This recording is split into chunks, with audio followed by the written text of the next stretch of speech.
कई जगह ये आंकड़े 25 बताए जाते हैं, कई जगह ये आंकड़े 50 बताए जाते हैं, कई जगह 54 बताए जाते हैं। अलग-अलग जगह अलग-अलग बात। और जलाए गए थे सारे राजपूत परिवार, मारे गए थे सारे राजपूत परिवार। कुछ लोगों के गले काट के पानी भरने वाले नल के पास सजा के रख दिया जाता है। और जो डिपार्टमेंट है, जो हायर अथॉरिटी है, उनका घर, उनका रेसिडेंस, उनका मेन थाना सिर्फ और सिर्फ उस जगह से 25 किलोमीटर दूर था। बड़ी अजीब कहानी है, भारत की है, बिहार की। कहानी में आगे बढ़ूं उससे पहले नमस्कार, प्रणाम, आदाब, सत श्री अकाल। कैसे हैं आप सभी? उम्मीद है अच्छे होंगे, स्वस्थ होंगे, मस्त होंगे और व्यस्त होंगे। होना भी चाहिए बॉस, बहुत जरूरी है। कहानी बिहार के औरंगाबाद जिले की है। अभी की नहीं है, कहानी की शुरुआत औरंगाबाद में 1987 के आसपास की ये स्टोरी है, जो कि सच्ची घटना है, स्टोरी नहीं है। हो सकते हैं कुछ फैक्ट्स आगे इधर उधर हो जाए, लेकिन जितना मैंने सुना है, समझा है, उतना आपके साथ शेयर करती हूँ। जमीन का एक छोटे से जमीन का मुद्दा था, जो कि बढ़ते बढ़ते इतना बढ़ गया कि एक गांव में पर्चे बंट रहे थे। और उस पर्चे पे सोचिए, 1987 की बात कर रही हूँ मैं। उस टाइम पे फोन नहीं था, कुछ नहीं था, लेकिन उस टाइम पर एक पर्चे बंट रहे थे बाजार में, और उस पे लिखा हुआ था छोटी चेचानी का बदला लेंगे। और ये माओवादी जो है वो भेज रहे थे ये पर्चे। गांव वालों ने जब ये पर्चे देखे, सब अबाक रह गए। कुछ लोग पुलिस स्टेशन पहुंचते हैं और ये इस बात की जानकारी पुलिस को देते हैं, और पुलिस को कहते हैं कि कुछ अप्रिय घटना होने वाली है, जिससे आपको अब अलर्ट रहने की जरूरत है। पुलिस भी बातों को सुनती है, बट इतना सीरियस नहीं लेती। दूसरी तरफ ये पर्चे मिलने के बाद सब लोग जो है अपने अपने तरीके से, कुछ लोग अपनी जान बचाने के लिए अपने परिवार के साथ वहां से निकल जाते हैं, क्योंकि उनको आभास हो जाता है कि कुछ बड़ा, कुछ अभद्र, कुछ भयानक, कुछ भयंकर होने वाला है। और कुछ लोग वहीं रहकर सिचुएशन का सामना करने की सोचते हैं, क्योंकि उन्हें लगता है कि प्रशासन है, इतनी आसानी से कुछ होने वाला नहीं है। और कुछ लोग इसलिए रुक जाते हैं कि उन्हें लगता है कि ठीक है, अभी तुरंत तो कुछ एक्शन नहीं होगा, हम धीरे धीरे यहाँ से हम भी निकल जाएंगे। और कुछ लोग तैयारियां में होते हैं कि हम कल निकलेंगे। अचानक से वो रात आ जाती है, और रात के 8 बजे थे। 4 किलोमीटर दूर पुलिस चौकी है, इस बात का ध्यान रखिएगा। करीब 150-200 लोग जो है वो बोलते हुए बहुत जोर से, कुछ कुछ हथियार लिए हुए गांव में घुसते हैं। दो जुड़वा गांव होते हैं, उसमें घुसते हैं और कहते हुए आते हैं कि हम छोटी चेचानी का बदला लेकर रहेंगे। और इस बात को कहते हुए वो गांव में घुसते हैं। गांव में घुसने के बाद वो जितने भी मेल पर्सन थे, वो एकत्रित होकर बाहर निकलते हैं, इकट्ठे होकर, कि बात की जाएगी या कुछ ऐसा। तो वो उन सब लोगों को, जो लोग हथियार के साथ आए थे, उन लोगों का गला काटना, युवाओं का और पुरुष का गला काटना शुरू करते हैं। और वहां पर एक पीपल का पेड़ था, उसके नीचे एक नल था, वहां पर उसको सजा कर रख देते हैं। ये सारा प्रक्रम चलता है घंटों तक। बहुत जोर से आवाज है, 4 किलोमीटर क्यों नहीं जाएगी, लेकिन आवाज पुलिस वालों के कान तक पहुंच रही थी। बट कहते हैं ना, मन तक पहुंचना बहुत मुश्किल है। शायद जो पुलिस वाले थे वो भी अपने परिवार को और अपने आप को सेफ्टी में रखना चाह रहे थे, क्योंकि जो संगठन के लोग काम कर रहे थे ये, उनसे उनको भी डर था।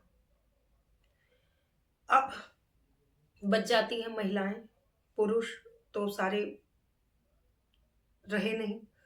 तो जो महिलाएं, बच्चे अपने आप को बचाने के लिए घर में छुपे हुए थे, उन लोगों को जब वो लोग जो नरसंहार कर रहे थे, उन्होंने जब सबको मार दिया, गला काट के नल के नीचे सजा दिया, पीपल के पेड़ के नीचे, उसके बाद उन्होंने जितने बचे हुए घर थे उसको आग लगा दिया। और उसी के अंदर ऐसा कहा जाता है कि 18 महीने के बच्चे से लेके 105 साल का बुजुर्ग, इतने लोग जल के मर गए। कुछ लोग जब आग लगी घर से बाहर निकले, तो उन लोगों ने उनको फिर से पकड़ा और फिर से आग में झोंक दिया। इतनी बर्बरता। आप आप कहेंगे ऐसा क्यों?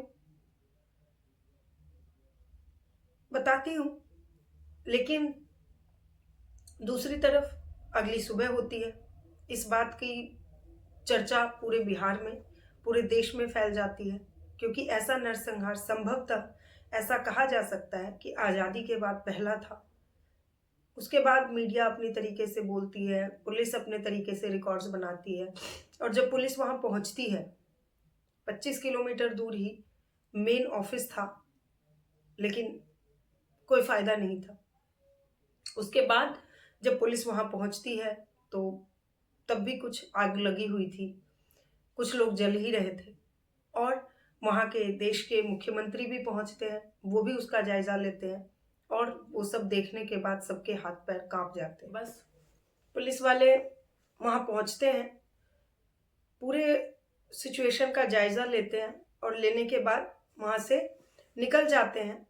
वो अपनी रिपोर्ट में बहुत लिमिटेड लोगों का 25 या शायद 40 लोगों की कुछ ऐसी रिपोर्ट बनाते हैं, और इस बात के लिए कमेटी गठित की जाती है। जो वहाँ का एक लोकल होता है, वो कहता है कि साहब हम तो रात में भी गए थे, लेकिन हमारी कोई सुनवाई नहीं हुई, कोई हमें बचाने नहीं आया। इससे पहले भी हमने पुलिस को आगाह किया था, लेकिन किसी ने कोई एक्शन नहीं लिया।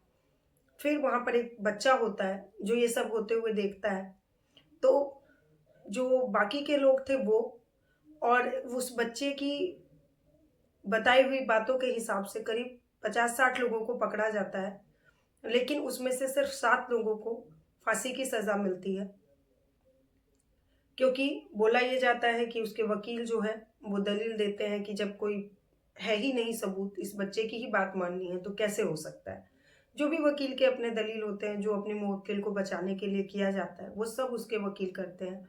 बाकी सब छूट जाते हैं, लेकिन 7 लोग बच जाते हैं। 7 लोगों को फांसी की सज़ा होती है। फिर वो लोग दोबारा अप्लाई करते हैं, और दोबारा केस ऊपर हाई कोर्ट में जाने के बाद उन लोगों की फांसी की सज़ा खत्म करके सिर्फ 7 लोगों को उम्र कैद की सज़ा मिलती है, जो कि 2011 में वो लोग रिहा हो चुके हैं। उनमें से कुछ मर गए हैं। लेकिन आज भी कहा जाता है कि अगर आप उस पीपल के पेड़ के पास जाओ या उस गांव की तरफ जाओ, तो आप अगर शांति से खड़े हो तो वहां से चीखें अभी भी सुनाई देती हैं। इतना बड़ा नरसंहार, और रिजल्ट तो शायद कानून भी कई जगह, क्योंकि कानून सबूतों के बेस पे काम करता है, बहुत सारे नियम होते हैं, उसके बारे में तो क्या ही कहे जाए।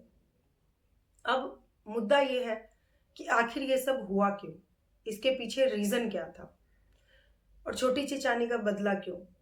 ये सिर्फ इतनी सी बात थी कि छोटी चिचानी ऐसा इंसान था जो कि प्रॉपर्टी डीलिंग में काम कर रहा था, और उसने एक जमीन के टुकड़े को लेकर विवाद हुआ, और उसका खून कर दिया गया, छोटी चिचानी का। फिर उसके घर के 7 लोगों को मार दिया गया, महिलाओं के साथ अभद्र व्यवहार किया गया। बस इसी बात का बदला लेने के लिए सब लोग एकत्रित हो गए, और जितने राजपूत समुदाय के लोग थे उनको पकड़ के, जो मैंने आपको आगे की पूरी बात बताई, इतना बड़ा नरसंहार किया। तो कई बार हमें जो मुद्दे बहुत छोटे लगते हैं, एक्चुअल में वो मुद्दे बहुत बड़े होते हैं, जो देखने में अब तक बहुत छोटे लग रहे थे।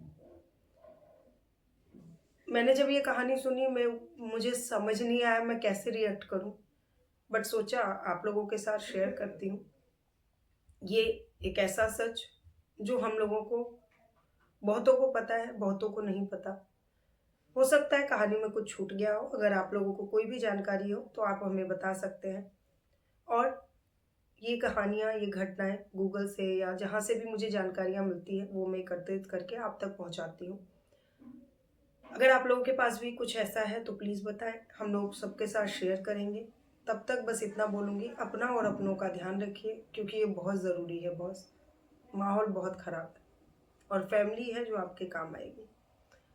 मिलती हूँ आप लोगों से अगली कहानी में। तब तक के लिए स्वस्थ रहिए, मस्त रहिए, व्यस्त रहिए, और अपनों का ध्यान रखिए, बहुत ज़रूरी है। नमस्कार।